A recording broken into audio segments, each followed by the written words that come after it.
quick question for you.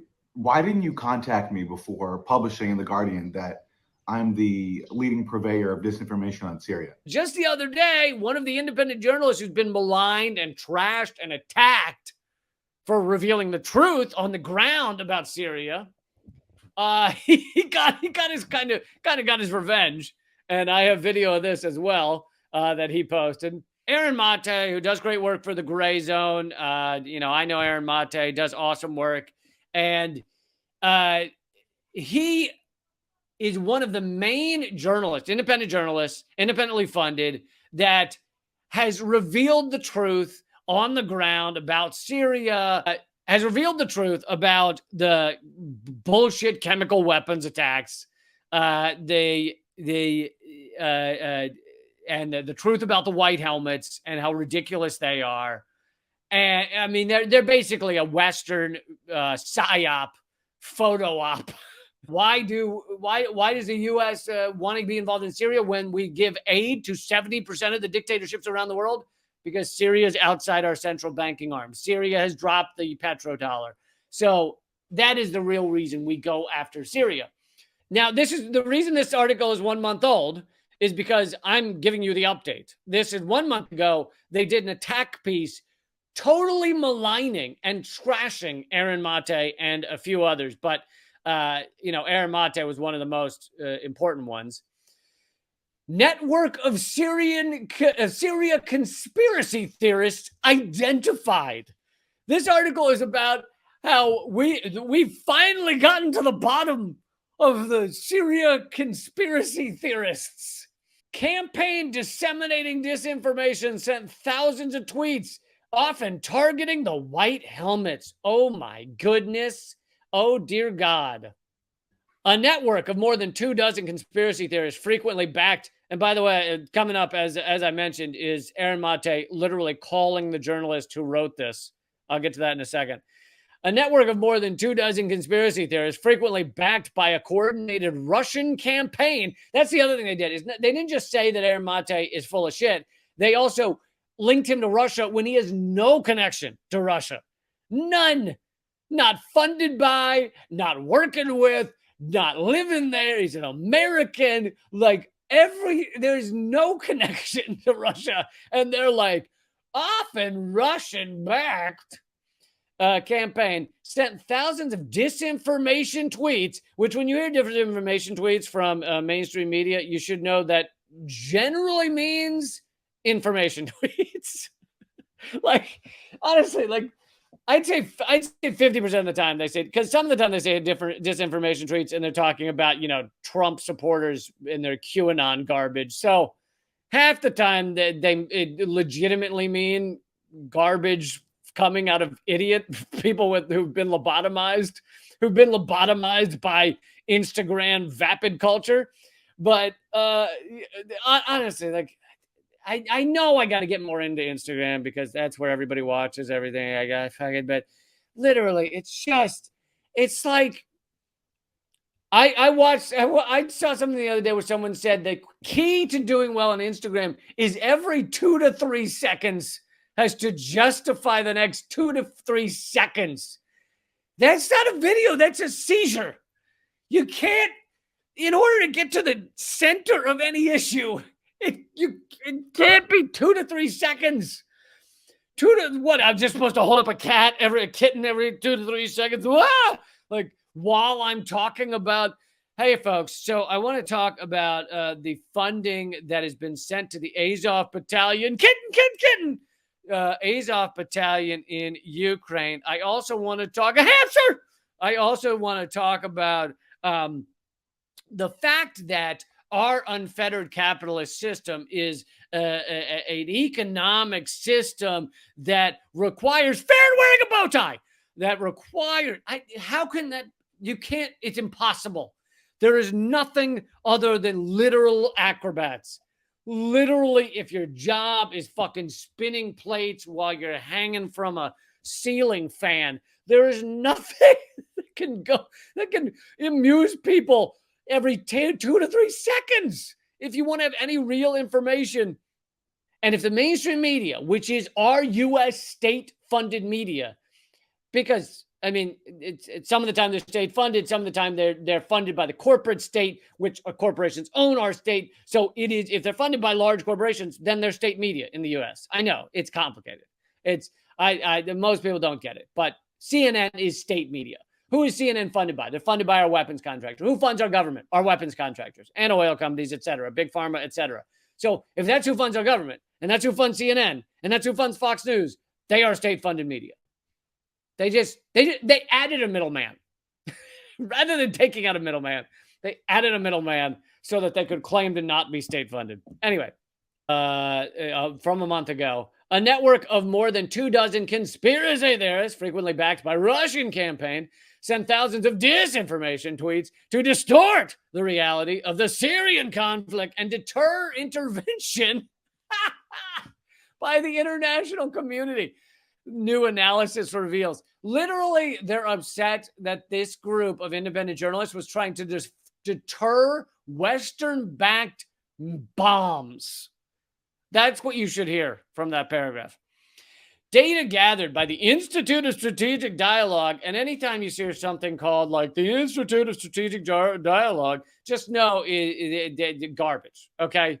If they have a name like that, if they're named the Institute of Strategic Dialogue or the Strategery of Institutionary Discussion or the Foreign Policy Distribution of Institutionary Committee of Information, anything where you fall asleep halfway through 3 words, then it is Western-backed garbage.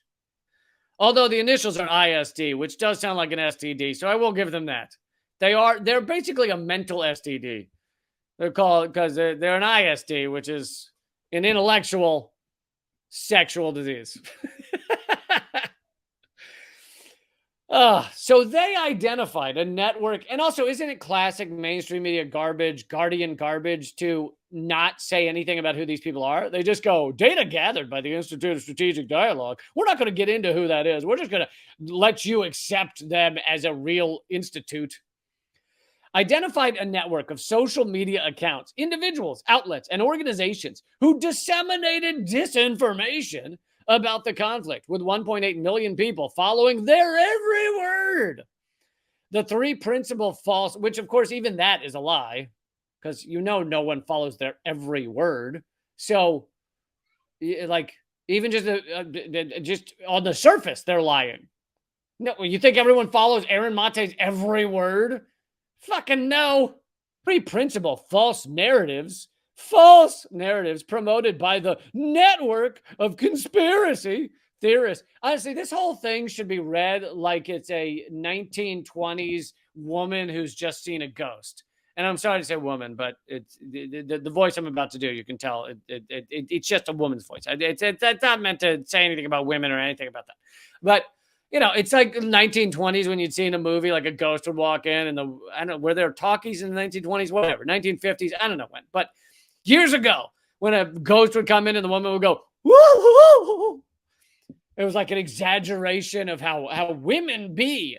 So that is how this whole article should be read. It's just 3 principal false narratives promoted by the network of conspiracy theorists involved misrepresenting the white helmets. No, they didn't misrepresent the white helmets. They revealed the actual truth of the white helmets. The volunteer organization working to evacuate people in Syria. That's all the white helmets is, really? Because I've seen photos that actually they are also, many of them, working with ISIS or al-Nusra or other al-Qaeda affiliates that we fund and arm. Back to the article. They also focused on the denial or distortion of facts about the Syria regime's use of chemical weapons, which they didn't fucking use, and on attacking the findings of the world's foremost chemical weapons watchdog. He brought forward and helped reveal using 4 OPCW whistleblowers. So they're talking about the OPCW. The OPCW whistleblowers, 4 of them came forward and said that the OPCW had fucking covered up their actual findings. So what did Aaron Mate do? He revealed the legitimate findings of the OPCW, which they're claiming he altered or covered up or whatever. But so here's the part about Aaron Mate.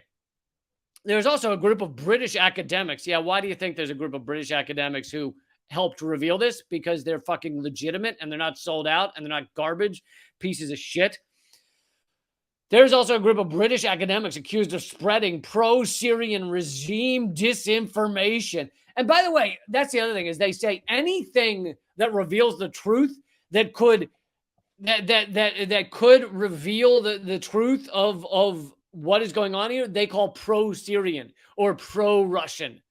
So if you reveal the truth of what's happening, then you're pro-Syrian or pro-Russian.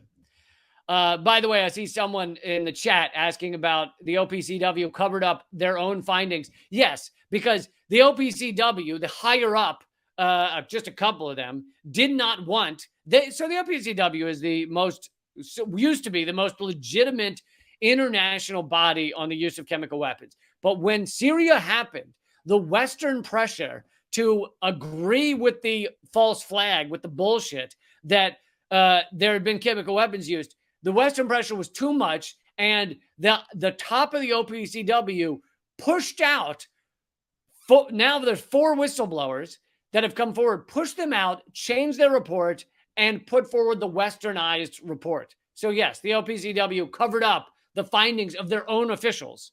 Anyway, and you can read, there's long, detailed articles at Gray Zone about this. I both can't memorize every detail, but also it would take us an hour to go through it all, which is not the point of this. The point of this is this article that went after Aaron Mate. So since 2020, journalist Aaron Mate of the Gray Zone is said by the report to have overtaken Vanessa Beeley as the most prolific spreader of disinformation among the 28 conspiracy theorists identified. So since this article has come out that I just read, The Guardian has been forced to issue multiple alterations to the article, and they've been forced to add what I highlighted here on the screen, which is Mate rejects the claim. So, and they were forced by Aaron Mate and by other journalists who said, well, you guys aren't doing legit journalism. You didn't talk to Aaron Mate. You didn't get the truth behind this. And so The Guardian, trying to cover their tracks on their ridiculous disinformation article, has now been forced to add amendments to the article, which I'm not going to read some of them. But hold on, let me read the last line from this article. Quote, Syria was a testing ground for this type of disinformation activity, and the lessons learned from this case inform action on Ukraine and beyond, unquote, a former official at the U.S. Department of State told researchers. So the conclusion of this Guardian heap of horse shit is a quote by the U.S. State Department. Who would you expect to lie more on this topic than the U.S. State Department? So Aaron calls up the journalist from from Guardian without warning to him. Hey, Mark, it's Aaron Mate calling. How you doing? Hey. Hi. Hey, good, thanks. Good. Quick question for you. Why didn't you contact me before publishing in The Guardian that I'm the leading purveyor of disinformation on Syria? That was in a report we were reporting on. I think you got an email anyway regarding if you wanted to talk about it. No, I didn't get an email. You can do that. Oh, well, I did send an email and I got your auto reply, so I'm calling you now. And also, can you tell me why you also, so can you also tell me why you didn't identify a single piece of disinformation that I've spread? I think you've got a response from our readers editor, so if you want to add something to the piece, then go for it. I did not actually get a response. No, I didn't.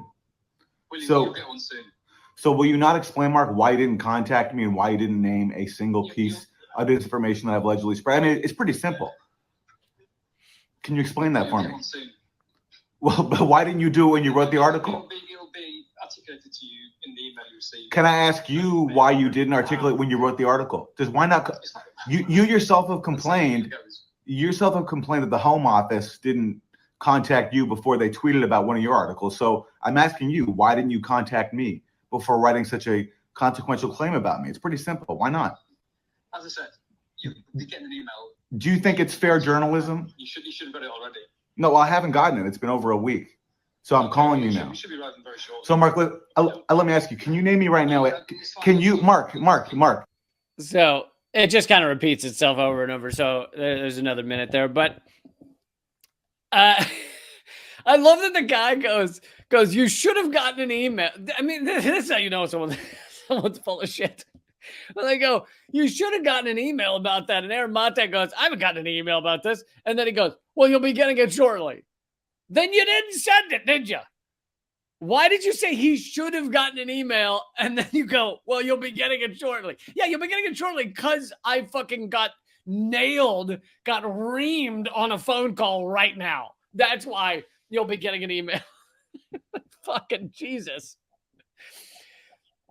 But so in case it was unclear, they never contacted Aaron Mate, which supposedly if you attack someone, you should contact them, which it's funny because it's this policy of journalism, yet the journalists then have no obligation to actually run your response, which is why when I was completely trashed recently by the Daily Beast, I didn't bother giving them a response because I knew they wouldn't actually print it in the article, which Danny Haifong in the article gave them a long response. Did they print it? Fucking no. They don't. They see it as this journalism requirement to contact people they're going to attack, and get their comment. Yet then they don't print the comment anyway. This guy didn't even contact Aaron Mate. Didn't even bother to contact him, and here he is on a phone call getting fucking caught for it. Like getting caught for the fact that he didn't contact Aaron Mate, and he could put forward no evidence that was disinformation that Aaron Mate has covered. He didn't have any. And here's the thing. This is not that about that single journalist. This is our mainstream media now. Guardian is the US UK mainstream media.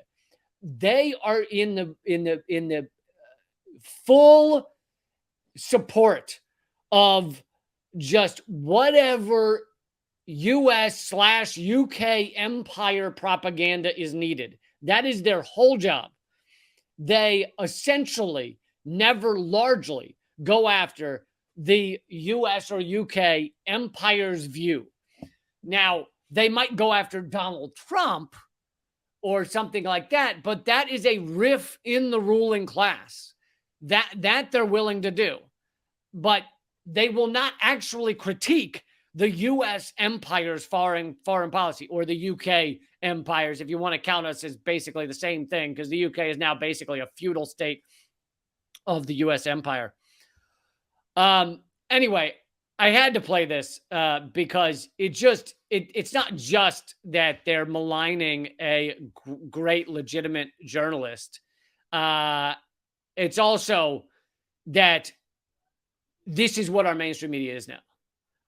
Even the ones, Guardian used to be considered somewhat legitimate outside of mainstream media, but they were essentially, their board was essentially captured, 6 to 8 years ago. And now this is all you get from them is this kind of garbage, this kind of trash. The updates, I actually don't need to read them. The updates that the Guardian added to the article were basically what you just saw on that phone call, that Aaron Mate denies that he puts forward any disinformation. He talks about the fact that that institute is funded by billionaires who, they are U.S. empire, leaders, ruling class leaders who they fund things that put forward U.S. empire propaganda. So why would you expect to get the truth from that strategic Institute of Strategery discussions and the such? Why would you expect to get the truth from them when that's where their fundings come from? So Guardian was kind of forced to put some of Aaron Mate's response in there, but Aaron was not contacted before the article came out. And that's another part of their strategy and it happened to me with the New York Times, by the way. The New York Times several years ago, like 2-3 years ago, did a complete trash attack piece on me, cover the art section, totally maligning me, acting like I got talking points from Russia when literally I was, when I had my show redacted tonight, by the way, I'm fully independent. For anyone who wants to know, I'm fully independent funded now. I'm funded by you at LeeCamp.net. That is it. That, and I will soon start a show with Mint Press, which is an independently funded outlet. I have no funding from any other outside sources. But when I was at RT, when I had the show redacted tonight, they tried, New York Times did a whole thing about how Russia's telling me to talk about things or not talk about that. No, never once. And that's why I was there. It's because never once was I told what to say. Never once was I censored. And that's why I was willing to be at that network. The moment if they had ever told me, you can't talk about this, you need to change the way you talk about this, I wouldn't have been there. Because that's not what I fucking do. That's not what I've done my whole career. That's not what I do. Anyway, but this is what they do. They put out an article, which New York Times did to me, Guardian has done to Aaron Mate. And then if a big pushback happens, which my response to the New York Times went viral. So a big pushback happens, they will then add retractions later at the bottom that no one sees. So it's not in the physical newspaper, which New York Times people still read the physical newspaper. And for the online article, almost like 90% of the readership of the online articles is in the first week. So once they add those retractions, it's over. They know that. And so it makes them look bad. They don't like doing it, but they will do it when there's a lot of pushback. And but they know those retractions will not be read, will not be, people won't read them, so they still benefit.